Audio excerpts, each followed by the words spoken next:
Chapter 32, Through Thick and Thin. The bills were stacked like bricks on the counter. Rent notice. Utility reminder. A letter from Bay's school about a field trip that cost more than Micah wanted to admit. Josh stood in the kitchen, glasses sliding down his nose, staring at the numbers as though he could bend them with his will. His pen tapped against the paper, tallying columns that never seemed to add up. The music checks were steady, but smaller now. Fame had shifted to younger faces, hotter singles. Studio sessions didn't stretch as long. Calls from labels slowed. And streaming paid pennies. Micah leaned against the doorway, Malik perched on her hip, watching the way Josh's jaw tightened. She knew that look, half anger, half exhaustion, the one he tried to mask with jokes and bravado. "Babe," she said softly, "we'll figure it out." Josh didn't look up. "I've been saying that for years, Micah. What if one day we don't?" She crossed the room, set Malik in his playpen, and laid a hand on his shoulder. "Then we'll say it again. And again. Because that's what we do." Their struggles weren't born from laziness. Josh hustled still, every local showcase, every bar written between diaper changes. Micah worked part-time tutoring at the college, still clinging to her degree with stubborn faith. But 3 children, rent in a city that never slept, and dreams that cost more than they returned, it was heavy. The arguments came sharper now. "You spent 3 hours in the studio and came back with $30. Micah snapped one night, voice breaking under the weight of unpaid bills. Josh slammed his notebook shut. "You think I don't know that? You think I don't hate that I can't give y'all everything? But music, it's what I got. What else do you want me to do, Micah? Quit?" Her silence hurt worse than words. She didn't want him to quit. She just wanted to breathe. One evening, Bay wandered into the kitchen during another whispered fight. She was old enough now to notice, her eyes too knowing for her age. "Are we poor?" she asked, her voice small. The question silenced them both. Josh knelt, pulling her close. "Nah, baby girl. We're rich. Maybe not in money. But in love? We got more than most." Bay frowned. "But love doesn't buy sneakers." Micah crouched beside them, tears brimming. "No, it doesn't. But it buys us each other. And that's what matters."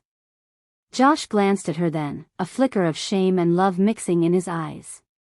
He realized in that moment how much Micah carried, the weight of bills, of children, of his dream, all without letting him drown in guilt. The turning point came on a rainy Friday. Josh returned from the studio with nothing, no pay, no promise of a gig. Just wet shoes and a hollow chest. He found Micah at the table, textbooks and Bay's homework spread across it. Malik and Josh Jr. napped in the bedroom. The apartment was dim, lit only by the lamp above. He dropped into the chair across from her, head in his hands. "I can't keep doing this, Micah. Watching you carry everything while I chase a dream that keeps running from me." She set her pen down, looked at him long and hard. "Josh, listen to me. We knew this wouldn't be easy. We said vows. Through thick and thin. This," she tapped the stack of unpaid bills, "is the thin. But we're still here." His throat closed. "You deserve better than thin." She reached across, taking his hand. "I don't want better. I want you."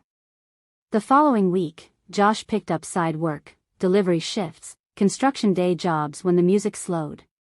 He came home sore, clothes dusty, but with groceries in his arms and pride still intact. Micah doubled down at school, taking more tutoring hours, slipping poems into campus magazines that paid just enough for gas. They learned to stretch meals, to laugh at dinners of noodles and canned beans, to dance in the kitchen to distract from the emptiness of their fridge. And in those moments, they discovered a different kind of wealth, resilience. One night, when the kids were finally asleep, Josh sat with his notebook, writing not bars for a stage but words for Micah. "We broke bread with nothing but crumbs. Still, you smiled like it was a feast. We lay down on sheets thin as paper. Still, you kissed me like I was a king. When the world took its cut, you gave me your hand.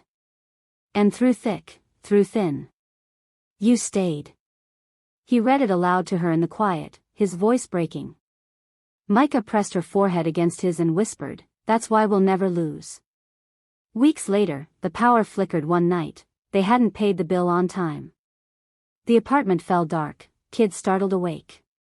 But instead of panic, Micah grabbed candles and lit them one by one. Bay giggled at the glow, Malik clapped, and Josh Jr. declared it a camping night. Josh strummed a borrowed guitar, Micah read a poem by candlelight, and the children huddled close. For a moment, the darkness didn't feel like failure. It felt like family. Months passed, and though money came slowly, it came. Josh booked steady shows again. Micah's poetry began drawing attention beyond the campus. The bills never disappeared, but neither did they. Through thick and thin, they learned the truth. Love wasn't just passion or poetry.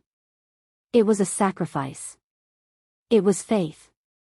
It was showing up when the world gave you nothing but thin, and choosing to hold on until the thick returned. And as Josh kissed Micah's hand one night, whispering, "We gon' make it," she knew, whether with millions or with pennies, they already had.